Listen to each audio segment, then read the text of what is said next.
Tim Siegel is considered one of the best junior tennis players ever to come out of the state of Louisiana.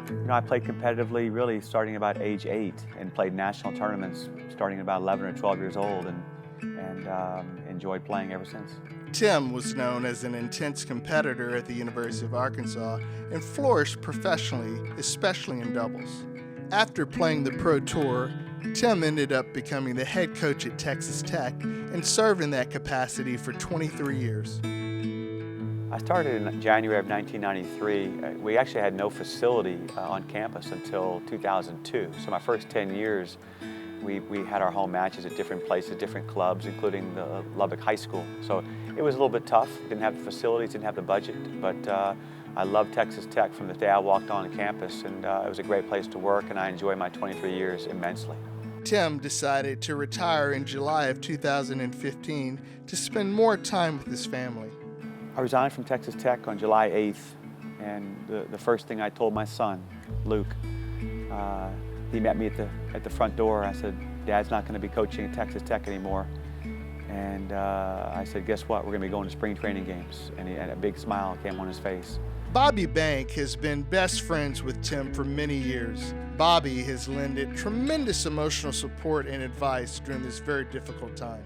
He had resigned from Texas Tech a couple of weeks prior, and we were talking about that some, and just out of just things that we would talk about normally. And then 2 hours later, my wife had asked me, she called and said, "Did you hear about Luke? You know, have you talked to Tim?" And I really didn't know anything, and I got in touch with him right away, and that's when he told me about the accident. On July 28, 2015, while staying at a friend's house, 9-year-old Luke Siegel was riding his friend's golf cart and suffered a very serious injury. The golf cart, which weighed almost 1,000 pounds, landed on Luke's chest, which eventually led to cardiac arrest and an anoxic brain injury. Anoxic brain damage is injury to the brain due to a lack of oxygen. Luke's injuries were so severe that doctors weren't sure whether or not Luke would survive.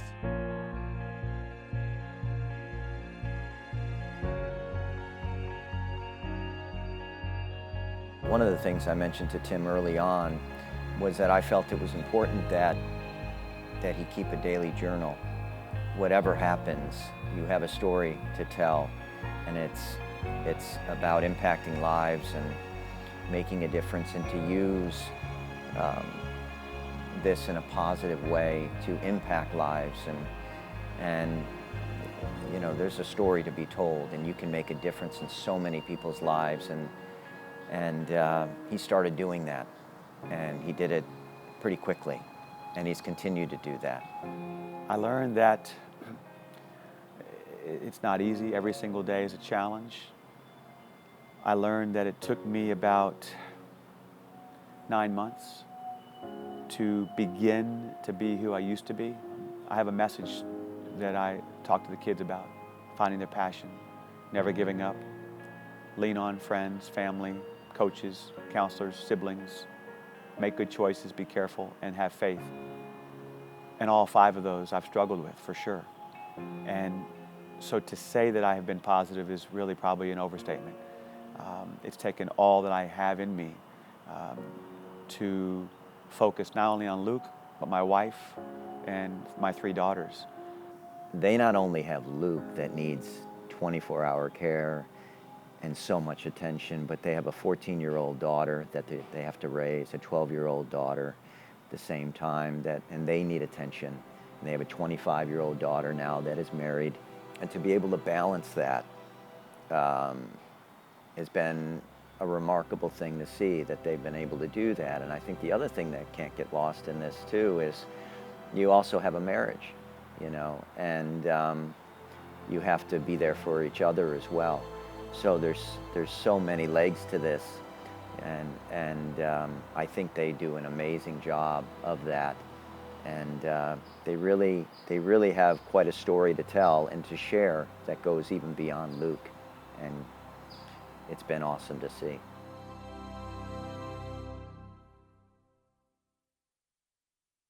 One of the main reasons we can get the right vehicle at the right price at the right time for most every one of our customers is that we have more than 2,000 new Nissan cars, trucks, and SUVs in our inventory. That gives us the ability to offer volume pricing that other dealerships just can't do. Add Nissan discounts, other special incentives, and low financing opportunities, it's just hard to beat a McGavick deal. We'll do everything we can to make yours a McGavick Nissan. McGavick.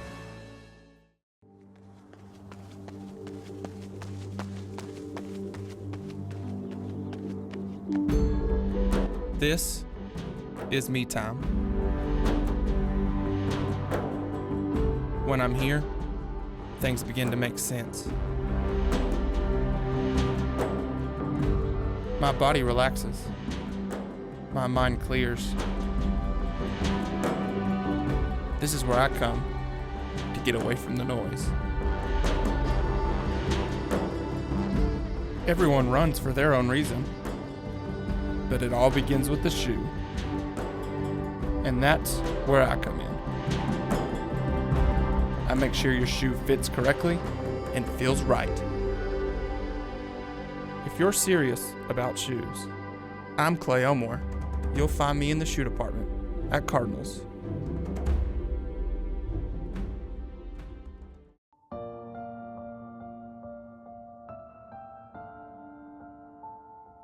The Lubbock community has really come together to lend both emotional and financial support for the Siegel family. Many sports stars and celebrities have come forward in support of Luke during this trying time. I think it starts with Drew Brees. We're the biggest New Orleans Saints fans in the world. I grew up in New Orleans, and Drew Brees sent a video to Luke shortly after the accident, and I've probably played that video 1,000 times. Hey Luke, this is Drew Brees, quarterback for the New Orleans Saints. Just wanted to say I'm thinking about you, buddy. Keep fighting. I'm hoping and praying for full recovery, and can't wait to see you at a Saints game in the stands, cheering loud, and look forward to seeing you soon. I'm praying for you. We went to see the Saints play, which Luke and I had done every year, for, I think 4 or 5 years in a row.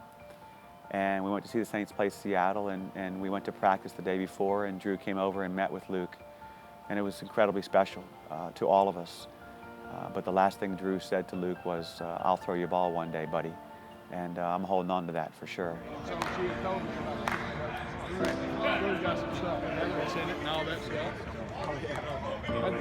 That's the man right here, Luke, huh?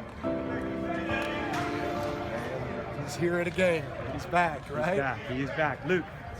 There have been so many that have reached out to us. Luke met the entire San Antonio Spurs team. They were tremendous. Elvis Andrews is Luke's favorite baseball player. We're big Texas Rangers fans, and he came to visit Luke in the hospital. He sent Luke's videos.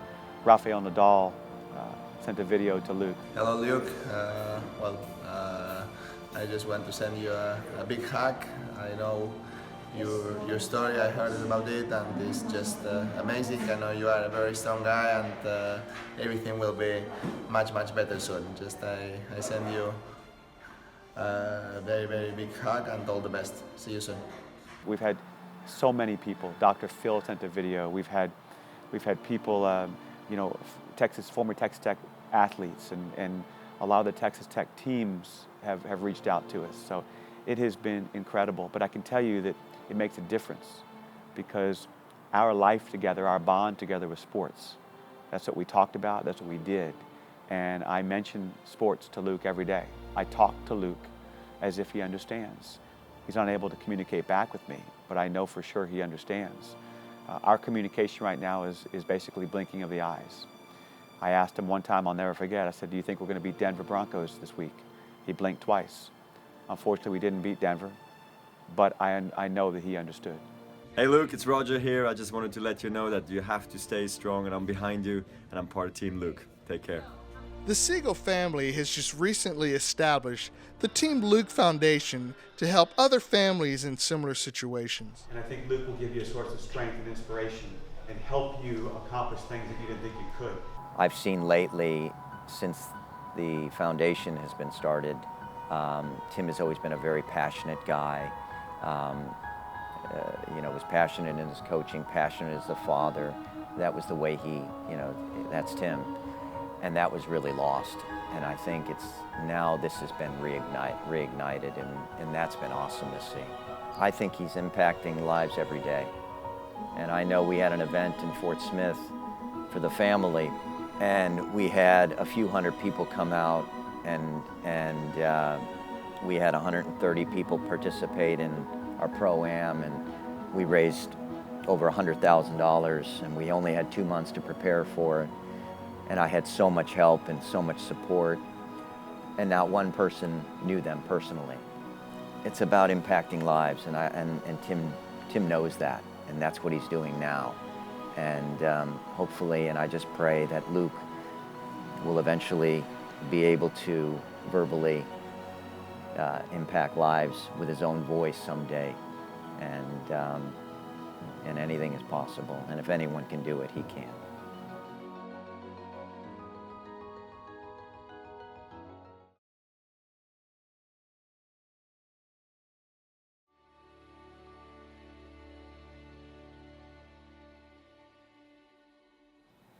Tim, take me back to July 28, 2015, when you received the news that Luke had been in an accident.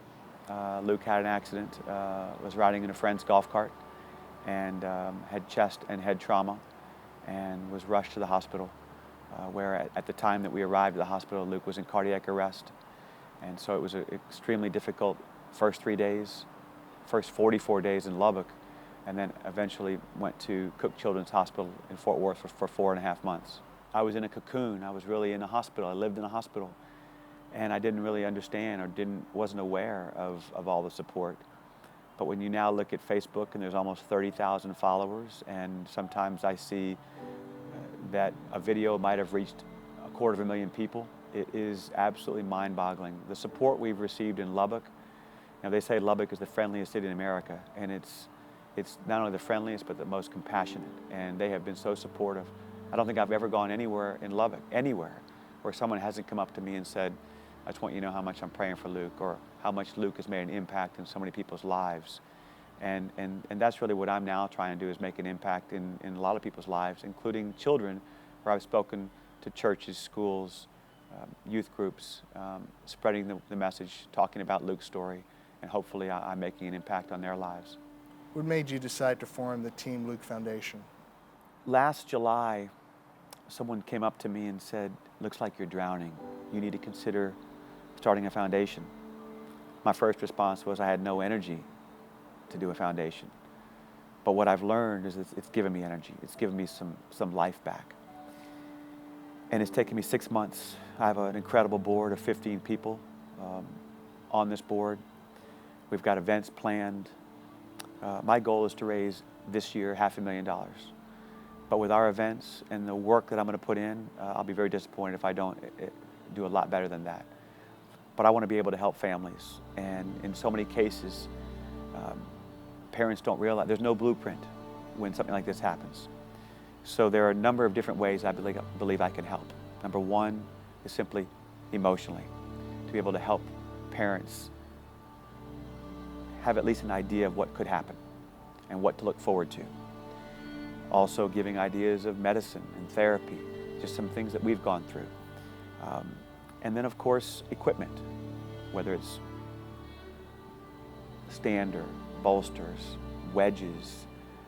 There's so many things that diapers, there's just a number of different things that we've had to learn on the fly. And I think that knowing that Luke's MRI was so bad, very few people will have an MRI that's as globally damaged. So anyone that has an injury, I believe I can help them, because I feel like our situation is going to be at least as worse or as bad as anybody else's. What are 3 words that come to mind when you think of Luke? If I had to come up with 3 words, and 3 is an interesting number, because 3 has been a number in our life. From the day that I started playing tennis, bounced the ball 3 times, 3 was my lucky number. My wife played basketball. She wore number 3. Luke wore number 3 in baseball. I'm wearing a necklace with number 3 on it. So if I thought of 3 words, I really could come up with 33 words. But caring, he cared about kids in a way that most 8-year-olds, 9-year-olds, 10-year-olds don't do. And he wanted to include everybody. Caring, certainly. competitive. Although Luke was very mild-mannered, he was a competitor. He loved to compete, loved it.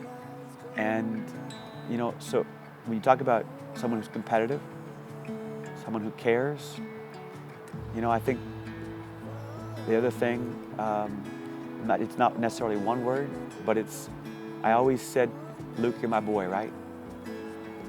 Always. That was my go-to thing, Luke, you're my boy. I'd be in a red light and I'd say, Luke, you're my boy. 1 mile later, you're my boy. And every time he'd say, sure, or he'd say, right, Dad. And then sometimes I would say it just to see if he'd give me a reaction I didn't like, and he never did. Always, you're my boy, right? And when I was in the hospital and I had just been told he was in cardiac arrest, I walked down the hospital, I paced and paced and paced, and I kept saying, you're my boy, right? You're my boy, right? Caring, competitive, and how about 2 more words? My boy.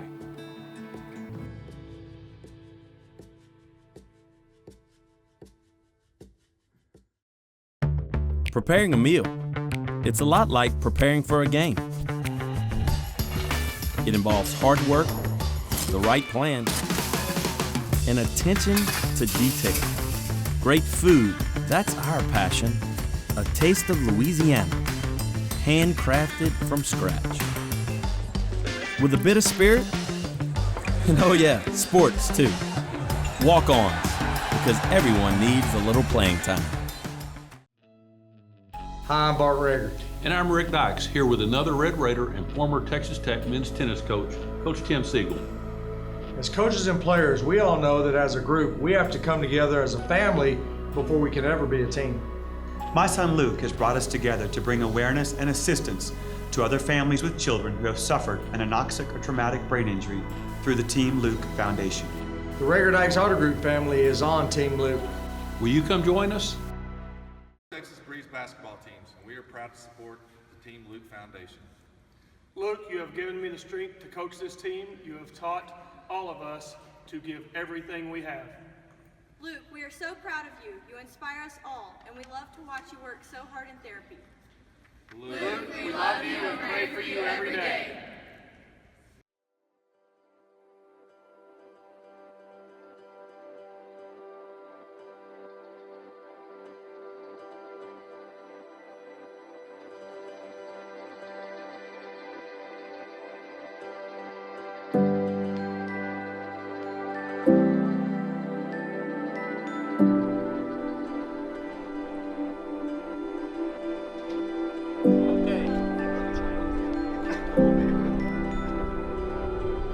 Tim, you've got some tremendous ex-players here, pro, college. Why don't you name and tell me some of these guys who are playing here? Well, right here we've got Elliot Telcher, who was top 10 in the world. In the blue jacket there, was #1 in the world. #1 in the world in doubles, and actually we just reminisced about a match that we lost to him and his partner Rick Leach in 1988 in the second round of Wimbledon. Tim Treguero in the gray, the UCLA Bruin, big rival in college, so it just means the world to me that these guys took the time to come here today. This is just a tremendous turnout, not only from the members and some of the friends, but to have former great players that I haven't seen since college or the early pro days it's heartwarming. It means a lot to me. It just shows you the tennis family. You know, we haven't seen each other in a long time, but it seems like we start talking and it's like we have never left our paths. So it's very special to be here.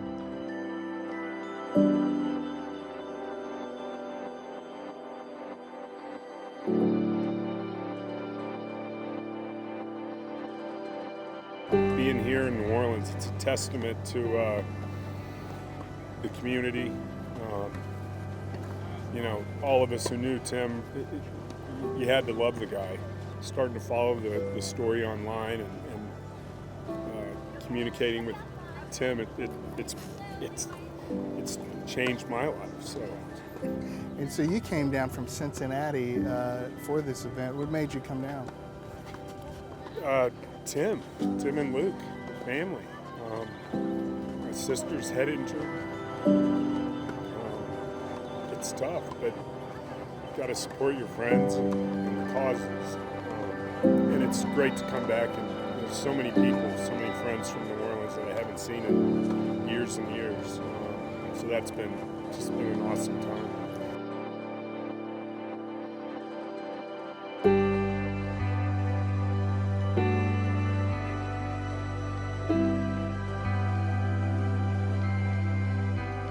kind of judge the quality of a person by the company he keeps. You know, when you see this kind of, just really the quality people, one after another coming out. Some of you don't even know him, but they just know of him and his standing in the tennis community. And I mean, you're really hard pressed to find a person who has anything negative to say about Tim ever.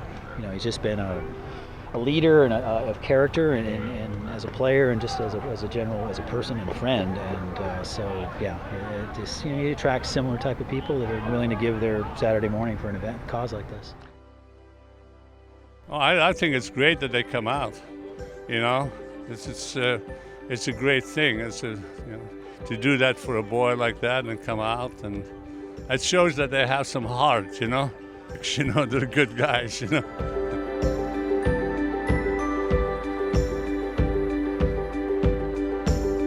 His whole life has changed, obviously, but he's the same person. He's a tenacious guy. He's a competitive guy, but he's just a great person, and he's doing right by his family. And he could, crawl into a hole and go away, but that's not Tim. And he's changing his life to try to make things better, not just for his own son, but any kind of family or any child who's in the same situation.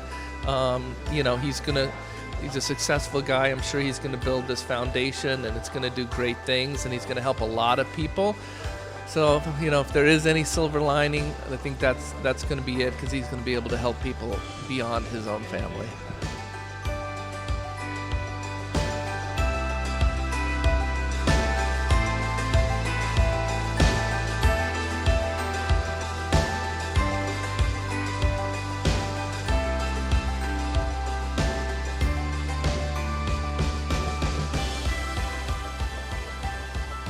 And when I heard about Play for Luke Foundation, and I heard about the event that Bobby Bank put on in Fort Smith, Arkansas, and it was the first of these type of events, it told me that there was going to be a great chance that the Tim Siegel that I knew and grew up with was going to find a way to change lives, make a difference, inspire other people to be able to get through their adversities, raise money for other families that need assistance in similar type traumas.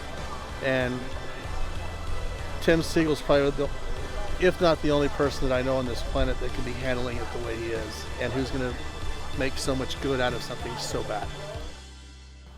I wrote Tim the other day, and I cannot imagine what they've gone through. I mean, I have a 3-year-old son who's here at the event with me, Brandon, and I could not imagine going through and dealing with what the Siegel family has dealt with. I mean, they've dealt with it with, as you mentioned, so much class, so much courage. I say it all the time, but the word that most personifies it is inspiring. He's not looking for sympathy or pity. He's wants to help everybody, and it's not just really all about his son either. It's about helping a lot of people in the same situation, and that's a great thing.